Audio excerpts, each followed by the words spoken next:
Welcome to the Budapest Pit Shop. This is part 5 of a series where I'm trying to resurrect this old Corvan from 1963. It was sitting in a barn for many years and I'm getting at it. So I really want to just bring it up to the drivable condition. So come with me and let's see what can we do with this old iron. Now that the bottom of the engine is done, I'm gonna start assembling this top part. Since we still have some remains of this mice nest in there, I'm gonna first wanna put this cover back on, so when I'm gonna blow it out, make sure that this does not go inside the engine compartment.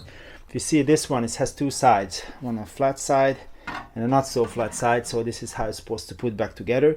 There will be a gasket here, and then there will be a gasket on top of it as well. So I really like to use my ultra copper seal, so I'm gonna use this very ugly tube. I guess it's almost done, so I'm gonna just use that and put a very thin layer on both sides, and then I'm gonna use new bolts what I got from the Corvan guys, Clark's Corvan shop, and then I'm gonna use these ones to install the bearing housing. On the bearing housing, you're gonna see a hole in the back, and there's no hole there, so the hole in the back is facing towards you, so it's supposed to go like this. And another interesting part is while we edit, we can look at the engine number, which is located right here. This is the type of engine. Will tell you what kind of engine do you have actually. I got the gasket on it. It only goes on one way, and this is how much paste I put on. So I'm just gonna put it on top and then put more paste on it, and then put the other gasket on, and then put a little bit of paste on this, and then finally we assemble the whole thing.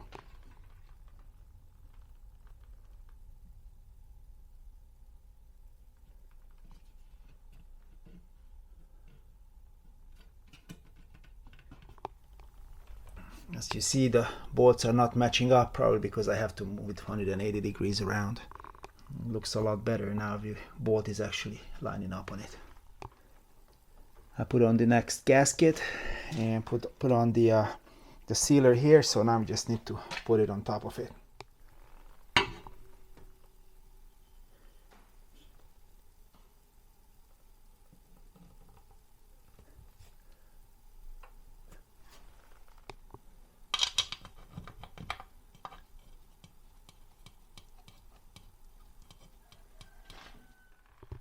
I didn't find any kind of torque specifications or sequences how to do this, so I'm just gonna start in the middle and then going to the outside just like a head gasket. There.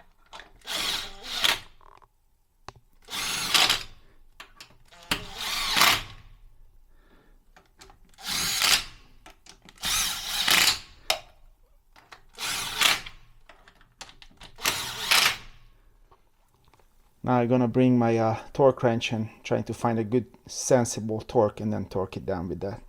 I don't know how far I'm off, but I used 240 inch-pounds, so this is I think it's just plenty good, and it's very evenly distributed. And again, I use that sequence like I did the 4 in the middle, and then one here, one there, one here, one there, one here, one there, one there, one there, and then in the ends. So it's very nicely pulled down and torqued up. So now we can finish cleaning up the mice nest. The manual says not to put any anti-seize on the thread of the spark plugs because it will create an electronic barrier. So I'm gonna wash this one off with an electronic connector cleaner, but I will not wash off the other side, and therefore I'm gonna have some left on it. But if it doesn't run right, then I know that's gonna be the reason. But it says if I put this on, it might not gonna conduct the electricity, but I'm not sure if it's a correct assumption or not. I got torqued all the spark plugs down, and I'm gonna take the remains of the nest. If you look down at the very bottom, you can see some remain stuff. I'm gonna try to get that out. This is what I'm gonna use. If you press the end, this thing comes out. You can grab onto something and then pull it out.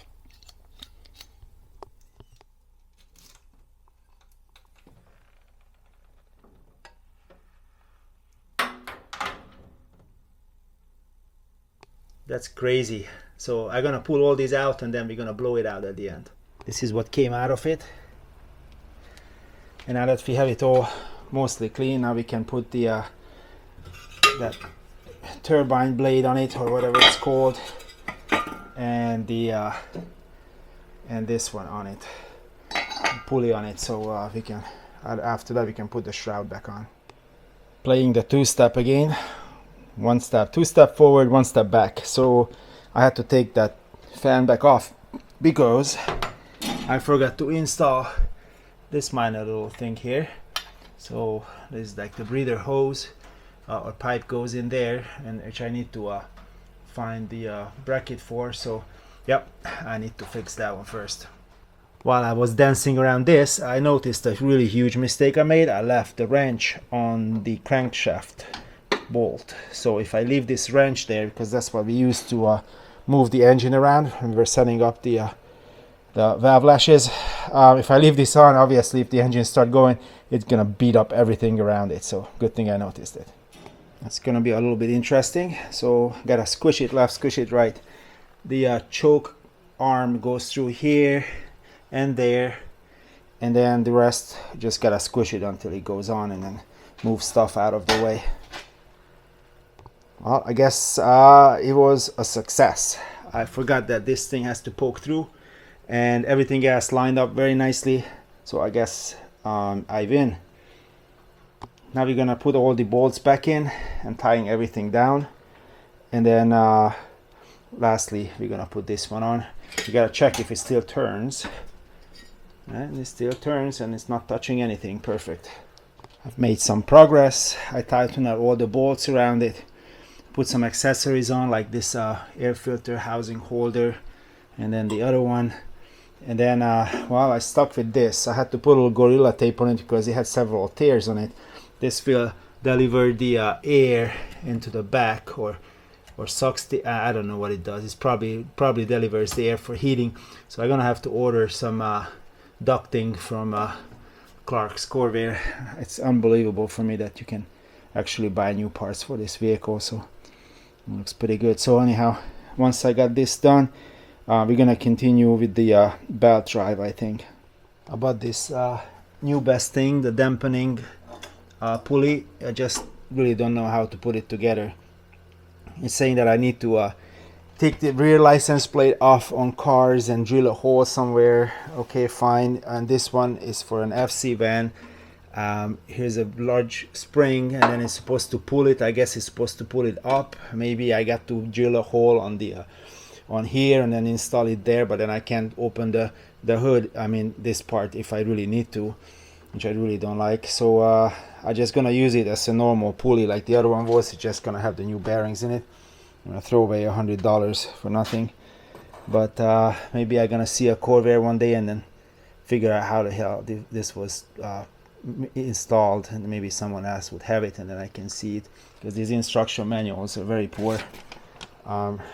This is what I got with it, and it doesn't really show where the spring goes or anything, especially not an FC van. It's showing you where to drill the hole on the back of the vehicle. Yeah, I just don't get it. So what I done, I'm gonna use this pulley as a regular pulley, and I set it up. There is a little belt holder to prevent it from jumping off, and then here's the alternator. I'm gonna have two main bolts that go through here, and it's gonna hold on the alternator, and then we can adjust it with this. There's an adjustment for this, and then as we move it back, we can tension the belt, and then it's done. I've tightened up the belt with everything is tight, except now I'm gonna have to put this very odd looking support beam, this one, to over here to hold the alternator in position, and I guess it's a dampener or some sort of shake observing device or who knows what, but that's gonna go there. First I tightened up this small one to make sure it positions it correctly, then the second one, and I put the ground wire in there. Now this one I don't really like, it's a little dirty, so we're gonna clean this connector up. This is gonna bring the positive to the alternator. Now that the alternator is connected, belt is up, I really want to install the spark plug wires while I can get to them. So it looks like they were kind of old, so they all cracked, so I guess it's time to replace them anyway. So I'm gonna put them into position and then see which one is which, make sure we don't make a mistake in the sequence. So I just put them there to show which one is which, and then we're gonna change them one at a time, and then hopefully we're not gonna make a mistake. Obviously they're gonna go under the belt, not on top of it, but and look at that, this one is a Packard spark plug wire. I can't believe it, it's crazy. It's from 1965, I guess, fourth quarter 1965, so I guess they must have changed it once. Crazy. Change the first part, and then I just wanted to show you how does it look like. At the end there is a little rubber piece what will hold the air from escaping, so it's one continuous piece. The old ones had cracks in it, so this one gonna work really well. I got this from Clark's Corvan shop too. They're swearing by this thing. This is the best one you could probably use. Finally we're gonna start putting the carburetors together. So first we're gonna remove the cover, and I think I need to do a little bit more cleaning on this surface, and then we can start putting on the gasket, the base plate, and another gasket, and then the carburetor. This mating surface is a little dirty, so I'm gonna clean that off, and also I'm gonna clean up the carburetor at the bottom to make sure they have a good surface and nothing gonna leak. First I started with this blade, then I continued on with my Dremel, which has the little wire brush in it. So now I think it's gonna be fine. I'm gonna pull it out with all the junk I got off of it, and then we're gonna put the carburetor on. I also did the bottom of the carburetor. That looks a lot nicer now. You gotta be careful with all the pipes. These have to go under. And I also need to put the gaskets underneath. Yep. So first we're gonna have this one. We're gonna make a little hamburger. So first the bun, then the meat. This one is a backlight, how you call that? It's actually a heat insulator for the carburetor. They're selling a thicker version and a thinner version, and then another gasket. And none of these were existing when I got the car apart, or the van apart. And then comes the big moment when finally this thing will go on. I just can't find a hole. Let's see, maybe from there if I look through. Yep, and then one of the wires are in the way, and it's there. All right, well, I need to rearrange these wires because they are, well, maybe they're gonna be fine. So this is the fuel pump down here. This is where the fuel comes in, and it's get redistributed to the two carburetors. So now I just gotta put the nuts on it, and then figure out which way these cables should go. I think they go under, that's fine. And then we're gonna start putting the vacuum hoses on. So now first we're gonna do the choke. The choke thermostat is under the vehicle, so here's the little thing, and it looks like it's backwards. Well, I gotta figure that stuff out, how to put them on.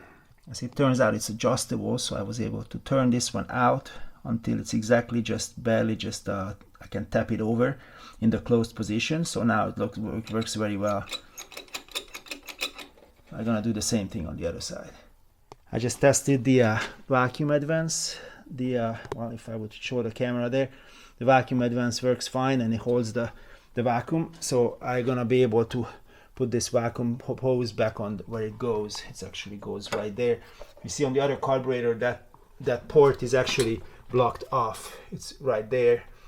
So on this carburetor is actually, there's the hole there, so I can push this thing on. So now we're gonna have the vacuum advance working as well. I've decided before I do the throttle linkage, I'm gonna put the emissions on. So I changed all the hoses, all the vacuum hoses. I don't know how this engine was running before, because all these vacuum hoses were rock solid. So anyhow, I got this little equalizer. It's gonna go under, and it's gonna hook up to the bottom of the carburetors, and then I I'm gonna have to screw it there with these 2 screws, and then after that we're gonna connect this to here at the end, I think. I'm not sure, we'll see. And then once it's done, then I'm gonna put the throttle linkage on, and then the filters on, and then we can finish it off. There is a new, oh, it flew away. There's a new PCV valve, and one side is smaller, the other side is larger, so I have a larger hose. Unfortunately, I couldn't find half-inch vacuum hose anywhere, so I actually gonna use a heater hose because I don't have anything else. So let's get back to work.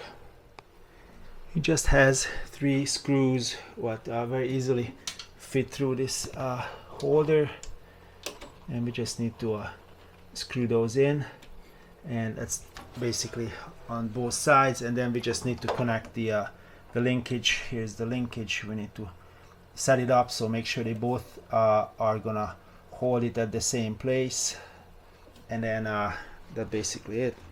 With this throttle linkage, one side is not adjustable, you just click it in, and then on the other side you can adjust on the linkage, and I want to make sure that it's actually just goes right in there, so it's very gently goes, it's exactly at the right position. If not, you can actually turn it up or down to reach this position. This air filter housing is very funny but very clever at the same time. So there's one goes in there, then this will go in here, and then you can push this together and it'll go on here, and then the top part goes in here, and we're just gonna have to do this, go on all the way, and then the nut there, same thing on the other side, and the air filters are installed. Very interesting. All the parts have disappeared from inside, so looks like I put everything back except this one screw. There's always have to have a screw left after you put something together, but I think it's going right here. There's like the hole for it, so just gonna go right back in there. So it's about time to start it up. So we got oil in it. Haha, there's no coolant. So yeah, let's connect the battery, put away the tools, and see if it starts. What kind of smoke and sound it's gonna make. Is there anything gonna leak? Let's try it. Super excited.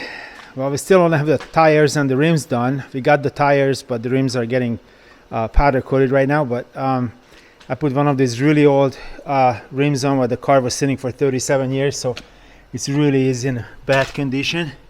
But it doesn't matter because I just need to warm this engine up a little bit, get back on the rack, and then adjust the valves, the valve lashes, while the engine is running. So I'm hoping it's gonna start and we can get it off the rack and just go around the yard a little bit with it. We're gonna start with attaching the battery terminals, and those are over here.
For some reason from this driver's side carburetor there's a leak.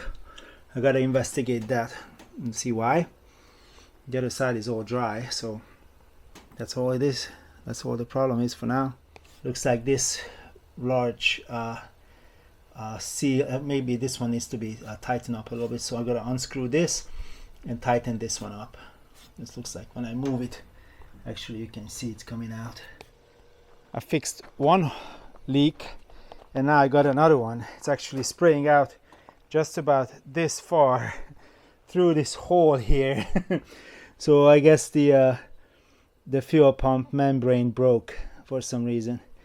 Fantastic. What a fire hazard. Can you imagine that it's like locked up in there, that engine, and then you're driving through the desert somewhere and then suddenly start leaking fuel and the whole thing catches on fire. I'm pretty sure this wouldn't have been the first one. So yeah, I guess I got to order a new pump or a pump membrane. Fantastic.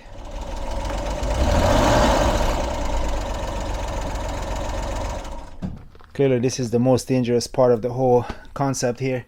So this is a brand new fuel pump from Napa, and apparently the Corvair website also saying that 10% of their fuel pumps are failing, so I guess this one is in the 10% range, and there is that hole there and that leaks out there, so spraying it out, so that means the membrane has failed.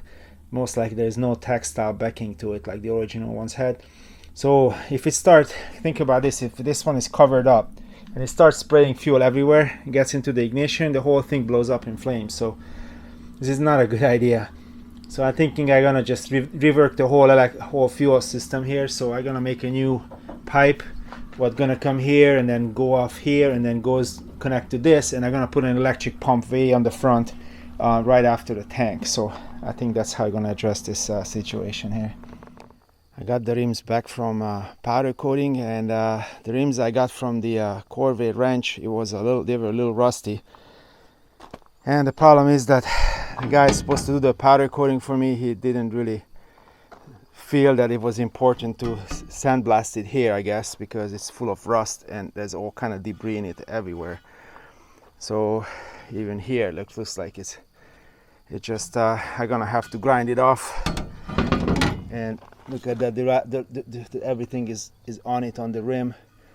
I don't know, maybe it was not sandblasted there. There is like old parts of the I don't know, it's old paint or something, but it didn't come off. The outside is sort of okay. Could put a little bit more paint in the holes, and there are some bubbles there. A good thing it's not a restoration, but damn. So now it came back. Look at how brittle that is. So I really don't know. I'm gonna have to get my angle grinder, grind it off, try to paint it with some spray paint, I guess. I really don't know what else to do. There's another one which is even worse over there in the back. You can see all those little holes. That's where the rust is still existing and it sucked the paint in. All those craters. The rims what were okay are the one what was on the car. They actually survived, so they didn't get too much of a paint inside there, but they actually somewhat usable. But you can see there's not much paint went in there, and then I don't know, maybe I should just buy a sandblasting machine, do it here, and then just paint it with a paint gun. It probably would be easier than doing this. Just barely touch it with the angle grinder. The rust is coming up, you see it here. It's crazy. I had to grind it off all over the place, and then now it's somewhat smooth, but on both sides. So now I'm gonna put a little paint on it, but I don't know how long this whole thing gonna last. Kind of disappointed of this whole job. Well, I got the tires put on the rims. I think they look really cool. I really like the way it turned out. After all, it's freaking awesome. So what I'm gonna do is I'm gonna install the tires on the van. So we're gonna lift it up a little, and then one by one we're gonna change it. Also from Napa, I got one of these. It's like a 3-way splitter, just like a brake line. I'm gonna be able to make the carburetors work with the gas. So the gas gonna come in on one side, and then gonna go to one carburetor and then the other carburetor. So it's gonna be split very nicely with metal pipes inside the back of the vehicle.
first glance, I think it looks really good. So I'm very pleased with it. Once it gets off the lift, we're gonna use a torque wrench and we're gonna torque all the nuts down.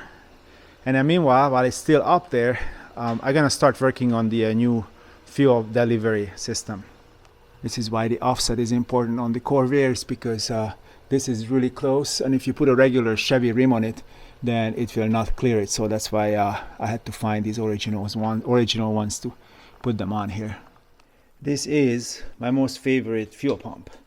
It works well. It works for 10 years, maybe more. It's just crazy. It just keep on going. So I'm gonna put this one on the Corvair, and then hopefully it will work really well for me.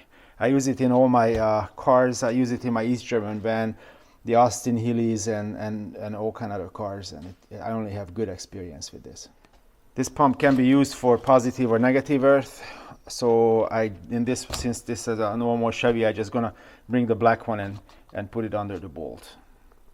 So you probably see there is a check valve in it in the middle. I don't know if you can actually see inside, but there is a ball there, so that's actually a check valve to keep the fuel in the line so it wouldn't go back into the tank. Put some Teflon tape on the threads. Now you're gonna put it on. The other side is already installed, if I would show it to you. And then yeah, here's the negative. It already has a little connection, so I can put it under the bolt itself, since this one is not positive earth. So as soon as I put this on, we can find a place for it. I think right next to the fuel tank, right behind this wall, I think it's protected. This will be the prime location for this pump. I just need to make that hose or pipe to get to it. So we're gonna drill 2 holes through this frame and install this pump first. I just drilled the 2 holes, and now I'm gonna clean the surface so we'll get a good ground connection. So I'm gonna use this little wire brush and then brush it out a little bit, so when I put the pump on, it will have a good ground. Went up real nicely. So the next thing I want to do is to blow out all the fuel from the fuel line, so when I open up this, then it wouldn't start leaking out until the tank gets empty. So I'm gonna lower the vehicle on the back. We're gonna open up the line, and then we're gonna put a little compressed air in it to blow it back into the tank. In order not to do too much of a damage, I'm gonna remove the fuel cap, and then there would be a place for the air to escape when we blow it in the line. Here's the gas line, just a little bit, and I think that's enough. I'm gonna see what happens at the bottom. We're gonna lift it back up. Now we just got to cut and bend, so we need to connect this side to here and this side pretty much to there. I'm using this pipe cutter to just run it around it, and then eventually it will cut it off. This is how it looks like after the cut. I'm gonna use this flaring tool to put a little bit of bump in the end, so the fuel line will actually get something to hang on to. It didn't turn out as good as I wanted to, but it's still there. It's gonna be better than if I didn't do it. Well, let's start at the beginning. So I put a little zip tie here so to make sure the whole thing wouldn't move. These ones are tight. These ones are tight. The red one is waiting for the positive, the ignition plus, or maybe a switch. I haven't decided yet. And then in the corner here, there was a little problem. So in the corner, it was touching very deeply the body. So I didn't want it to lose. I didn't want it to make a hole on the aluminum pipe. So I put a heater hose over it. It was large enough to just push it on it, and now it's actually squished there very nicely. And then over here, there's the original clamp. So the whole thing actually works out really well. Nothing moving pretty much, so it's all solid. So now that it's ironed out, now let's go to the back and then finish up connecting the whole thing to the 2 carburetors. First step is to remove the old lines. So I use this very large 1-inch wrench to hold that base, and with the other one what just disappeared, I was unscrewing this one. So I'm gonna remove these 2 lines. That's the first one, first step. I did some double flaring pipe work, and I think it's finally finished. So this is gonna come in here, it's gonna go to one and then go to the other. I don't know if it's gonna be wide enough, if the inner diameter gonna be big enough for the fuel, but I hope it will gonna work, but we're gonna have to try it and see. I'm looking at ways to route this cable, and then I found another thing was broken, and that is a brake light switch. Very interestingly, there's an arm on it, and that's what you push with your brake pedal. It's kind of stuck, so I'm gonna try to unfreeze it and hopefully make it work again. I've opened up these ears, and maybe we can open it up all the way.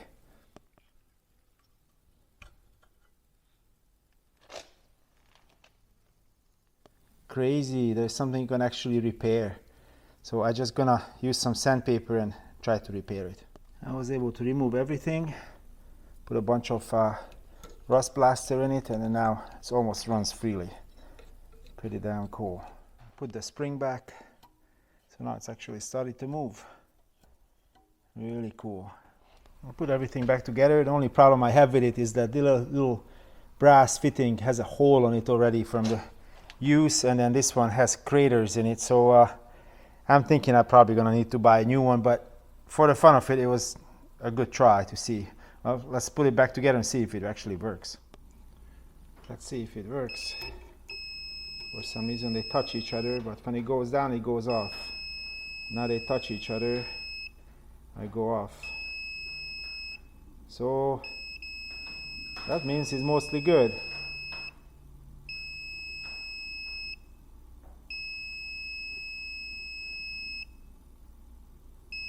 Well, there you go.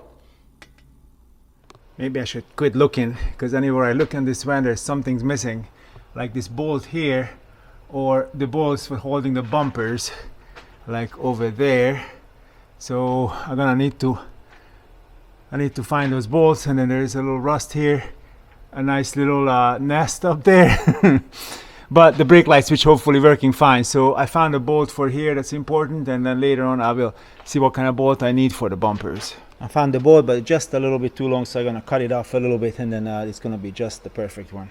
Looking at the wiring harness for the Greenbrier, and looks like the ignition plus is a yellow black 20 gauge wire, what will come all the way through underneath, and it's actually passing right next to the whole fuel pump what I just put on. So you're gonna need to open up the wiring harness and check for the 20 gauge yellow black cable, and then we got to tap into that one, and then we got a really good solid ignition plus. So if you guys look at this one, here's the pump, and here's the main wiring harness going right by it. So I'm just gonna open it up and see if I can find that yellow black cable. Oh, sure enough, here's a yellow cable, so I assume this is the one. So we're gonna try to see if we can poke through this cover. Man, these wires are surprisingly in good shape. So I'm gonna try to poke through and check if we had a ignition plus. I think I'm on the right track because the coil has a yellow wire as well, so that must be the one. So just gonna try to test it. So this yellow wire is the ignition plus. So I took the cover off a little bit, and we're gonna solder the red wire to it, and then we're gonna have an electric fuel pump. I got it all soldered up. I even put a little fuse in it.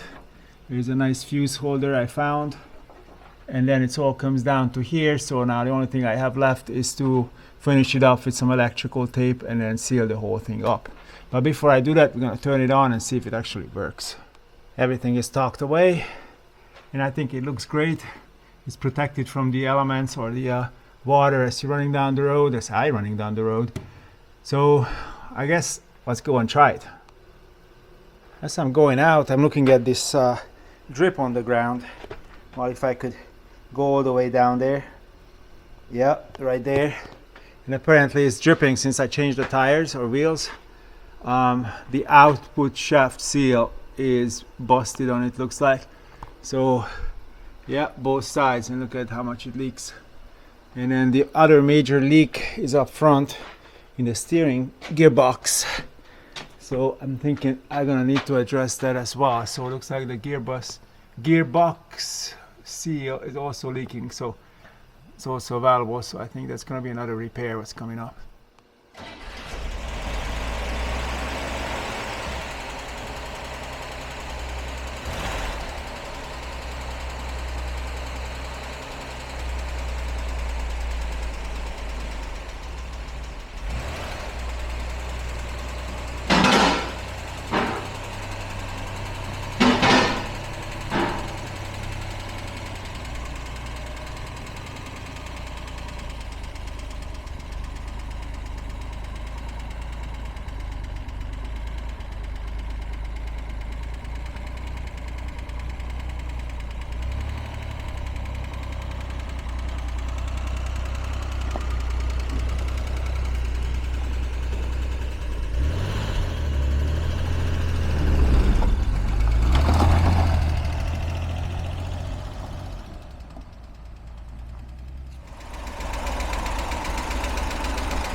I got my torque wrench out and I went through all the nuts. Most of them were okay. And then I set it to 110 foot-pounds. I'm not sure it's good or not, but if any Corvair guys watching this, please let me know what would you torque these lug nuts on the wheels. Nothing really leaking in there, other than the the too big seal for the output shafts, but there's no fuel leak. So yeah, I'm getting close to be happy with it. So next thing I want to do is wash up and clean the hubcaps, and then put on those hubcaps what I got from my friend who I got this van from. But I think I'm gonna buy those really old, very round Corvair hubcaps. I think they would look great on this van. So I gotta do a few more things. The brake light switch actually works. It's just on this side the actual bulb is out. That's really good news that it's actually working. And then I bought one of these pedal rubbers which I want to install, and also I have the proper bolts for the window bezel over there, so I want to do these things next. There's absolutely no plastic bezel in this car. This bezel made out of metal too, and these bolts are actually looks like not a sheet metal screw, but it's actual, I don't know, it's some sort of thread on it. And then the other one is sheet metal screw, what goes up in the top here. Those two are sheet metal screws. So it's really fascinating to me that they didn't really use any plastic in this car. I think the later versions had a light over here, but I like really this one, which has this part missing. But looking inside, the bulb was in pretty good shape. I kind of cleaned it up a little bit. I think it's still fine. It's just inside full of rust. So I'm gonna have to address that before I can put this bulb back. Took it out for a very short spin. It runs fine, but when it was coming in, it's just leaving a bunch of oil drippings behind, and I don't know where is it dripping from and why. So let's look underneath. You can see something. It looks like there's like a whole bunch of oil down there. Ooh, yep, that's the valve cover. Okay, that's easy to fix. Plus I need to take it off anyway, so yeah, that's total valve cover. Okay, that's my fault really, but well, if I would show you the valve cover. All right, so yeah, I'm gonna have to do the valve adjustments anyway, so yeah, at that time we're gonna fix that oil leak. That's easy. I'm happy. This one opened a little bit. This one just started to open, but not really, but we didn't go too far anyway, so perfect. This is how far we got today. Please come back next time when we're gonna finish off the project. Hopefully I will be done with it and then I can start driving it. So see you guys next time. Bye.